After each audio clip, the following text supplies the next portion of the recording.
Hello students, welcome to my YouTube channel, and in this video we will see previously asked question in SSC JEE on the topic metal casting.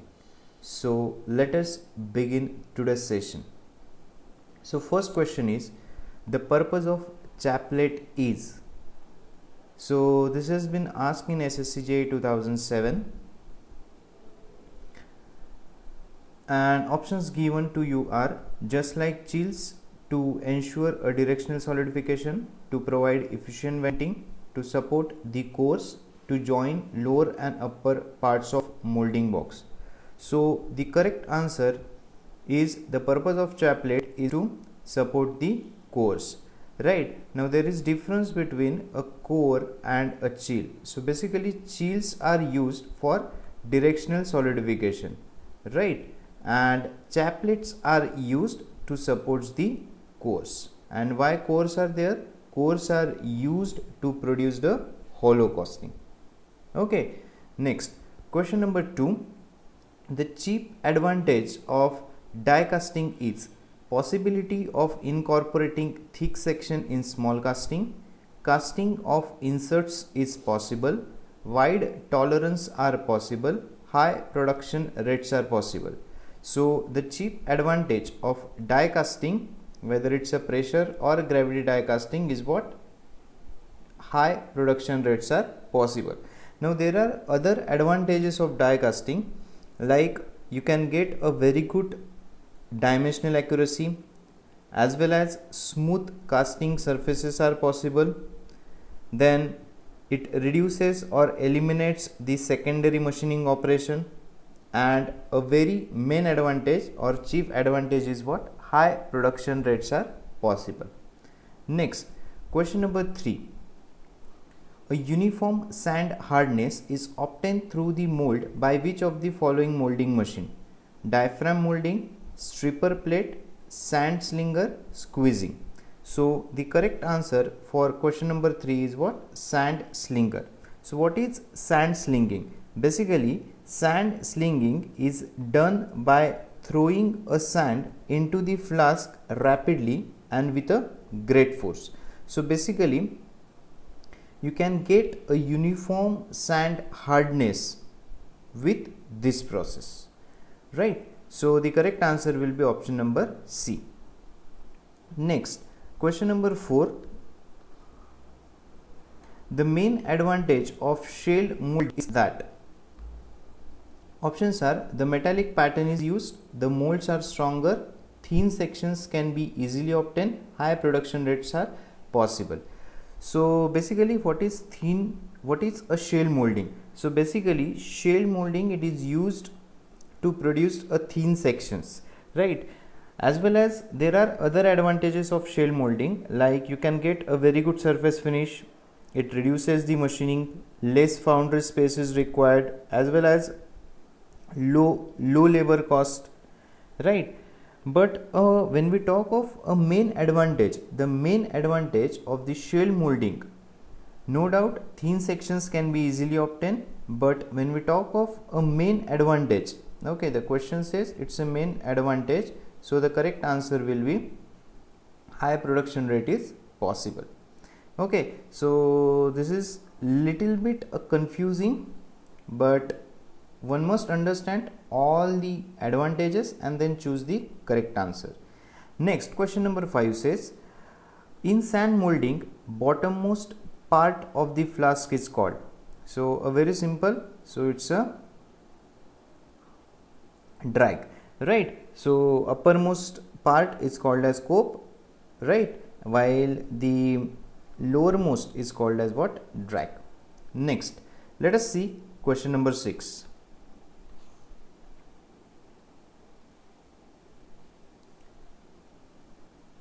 Okay, so here is the question number 6. In order to ram a sand softer on the pattern face and harder at the back of the mold, which of the following types of molding machine is used? So options are jolt, sand slinger, squeezing, stripper plate. So basically, squeezing is the correct answer. So in order to ram the sand, soften on the pattern face and harder at the back of the mold, squeeze ramming is used. Okay, or we can say squeezing. So basically what is done in squeeze ramming, there is one plate which is slightly smaller than the inside dimensions of the molding flask, and that plate is fitted into the flask, okay, which is fitted with the molding sand.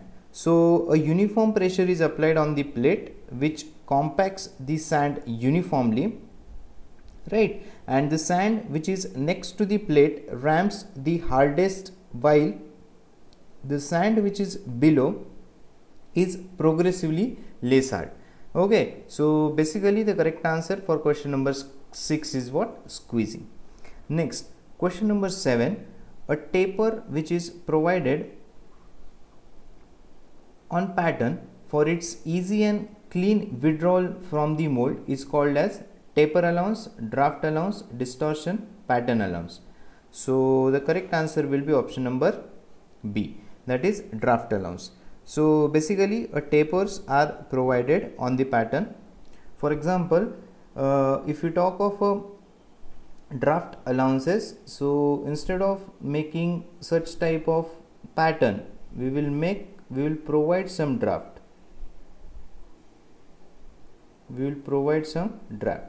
Right, we are providing a taper, so that allowance is called as what? Draft allowance. Next, question number 8. Which of the following is not a casting process?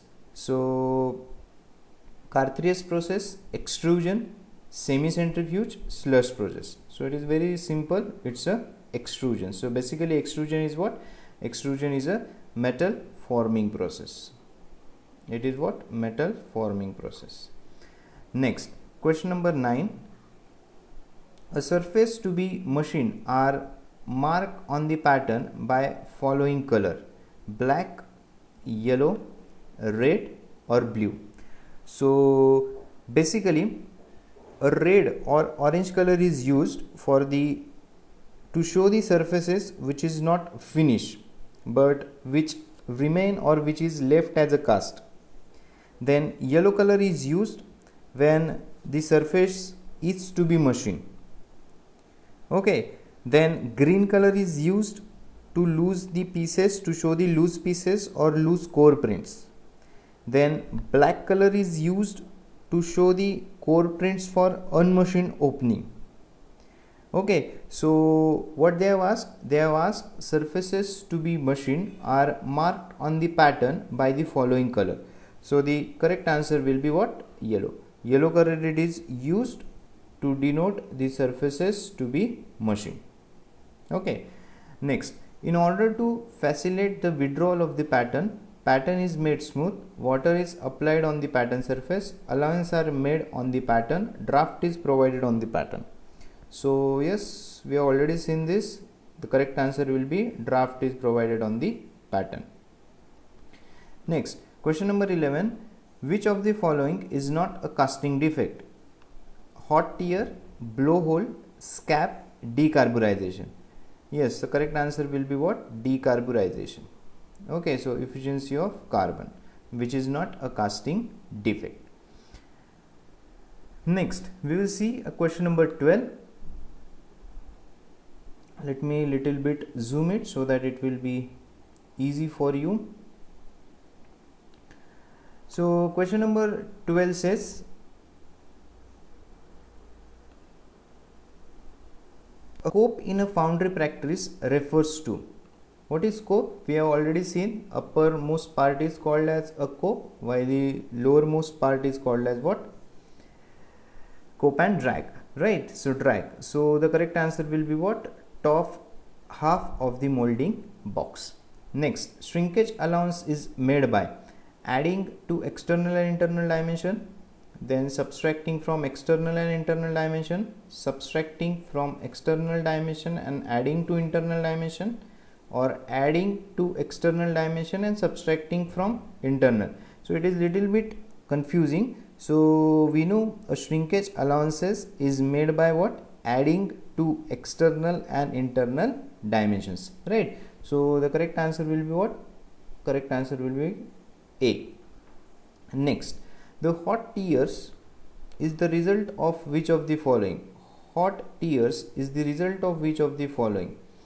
Lower permeability, lower green strength, more fin, restraint of contraction. So what is hot tear basically? So hot tear is what? It's a rupturing of casting during cooling as the metal has restraint to contraction. So thus it develops what? It develops the residual stresses, right, which finally leads to rupture of the casting, right. So what is the hot tears? Hot tears are the result of which of the following? It's a option number D. It's a restraint of contraction, right. Then which of the following is not a foundry tool?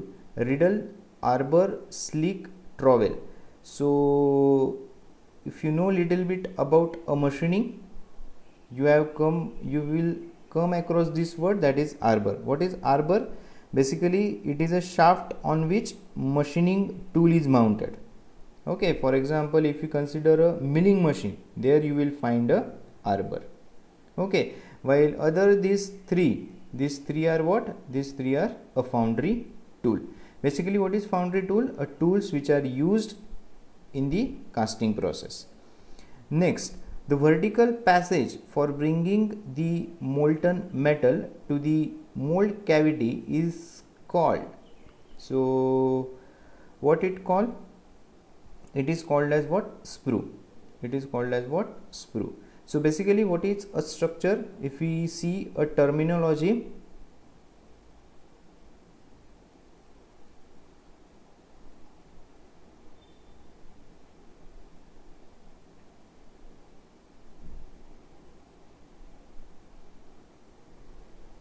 okay, so what is this? This is what? Your riser. Then what is this? This is your sprue. Then you are having a runner, right, and this is what? This is what? Gate. Okay, so this is the terminology. So what they have asked? They have asked you a vertical passage for bringing the molten metal to the mold cavity is called as what? Sprue. Okay, this is the sprue. Next, the process of pouring a molten metal in the cavity of metallic mold by gravity is known as. Okay, so we know die casting, basically it is of two type, right. You are having pressure die casting and gravity die casting. Now what they have asked? The process of pouring a molten metal in the cavity of metallic mold. Now when a metallic mold is used, see here, when what they have said, they have asked you about what? Metallic mold. They are talking of metallic mold. So it's a permanent mold casting. Okay, have you got this? Okay, now these molds, permanent molds, these are either made up of cast iron or a steel, bronze, okay, or it can be of refractory material. Okay, so the main advantage of permanent mold casting is what? Same mold you can use number of times. Okay, next question number 18. So question number 18 says a cupola is best suited for. So we know cupola, it is a furnace. It is used for what? Ferrous material. It is used for what? Ferrous material. Next, so hope you are getting this and hope you are getting what kind of questions in the exam will come. Okay, so basically this series is started so that you will get aware of what kind of questions in the exam generally asked. Next, question number 19. Permeability of a foundry sand is. What is permeability? So basically it is the porosity of sand to permit the escape of what? Gases or air, right. So what are the options? Porosity to permit the escape or gases or air, right. Okay, so we will see other question. Fineness of sand, no. Distribution of binder in sand, no. Capacity to hold the mixture, okay, to hold the moisture, no. So correct answer will be A. Next, permeability is poor for. So we have seen a permeability. Now the next question is permeability is poor for. So basically fine grain, medium, coarse or rounded grain. So permeability is poor for what? Fine grains, right? Now when we talk of fine grains, permeability is poor. See, what is permeability? It is the porosity of molding sand in order to allow the escape of any air or gases, right, when we are pouring the molten metal. So basically permeability is what? It's a function of grain size.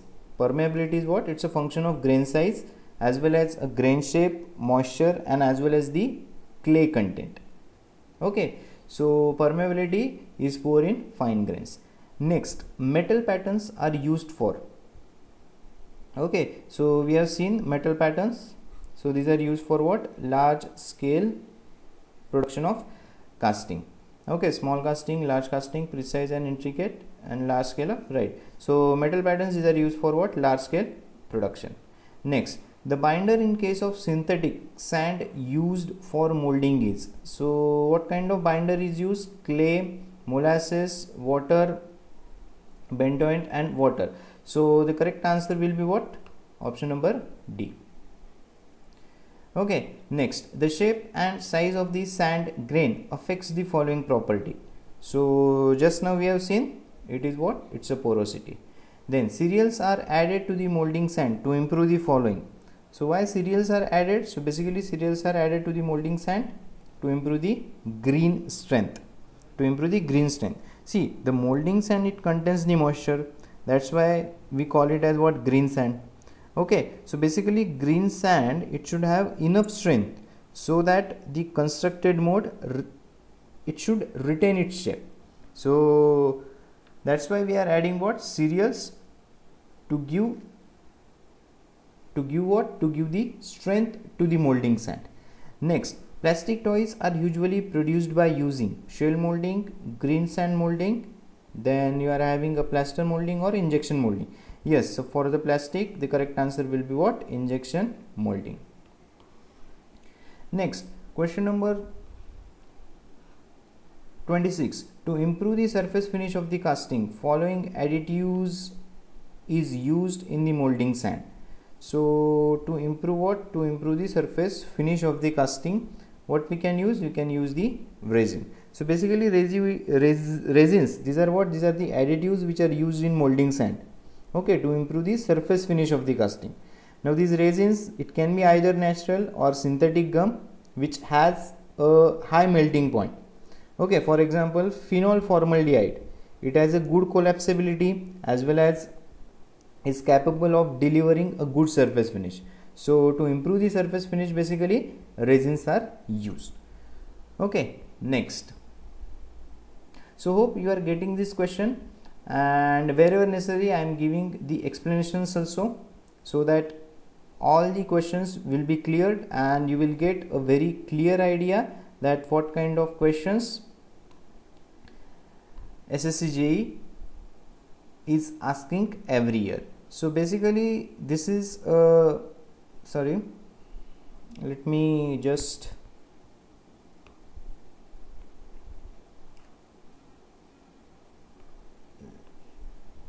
okay, so here we go, the question number 27. The non-uniform ramming of molding sand may lead to the following casting defect. So non-uniform ramming of molding sand may lead to the following casting defect. So scab, swells, blowholes, bend. So the correct answer is what? Swells. Correct answer is what? Swells.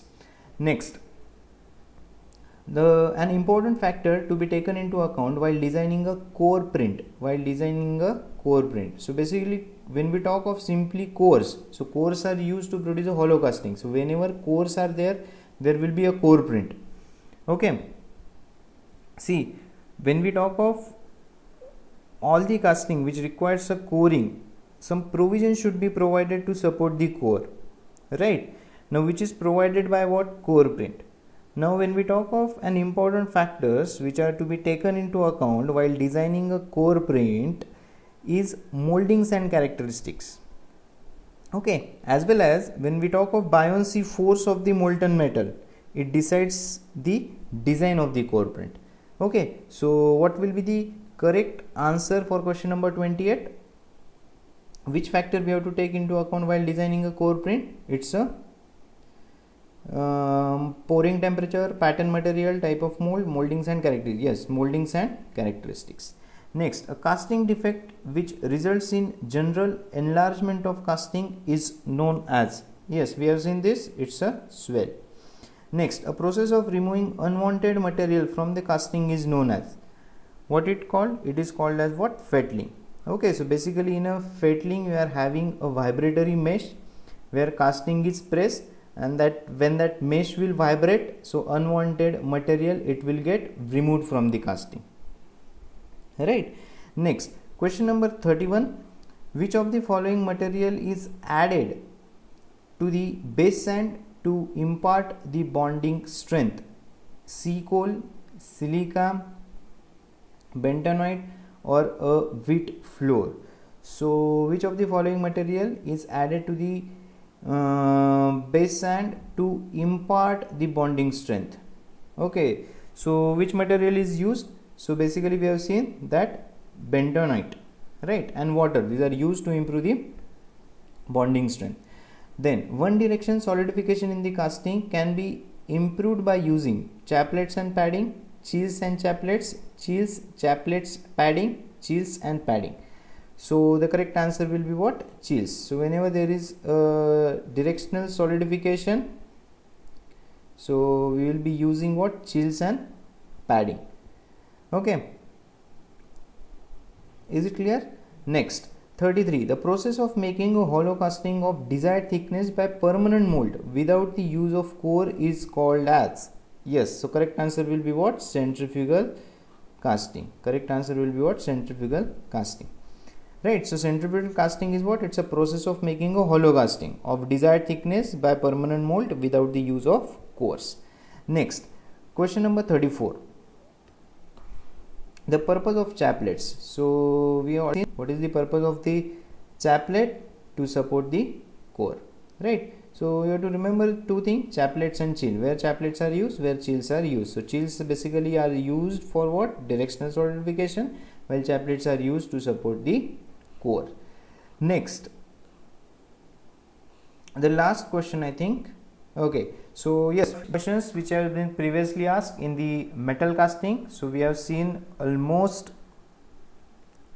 34 questions. So we have covered these questions from the year 2007 to 2015. So hope you have liked this video. Please do share with your colleagues so that they will also get to know if someone is preparing for SSC, JEE or some other competitive exam. They will also come to know that how the questions have been asked in the previous year. So thank you very much.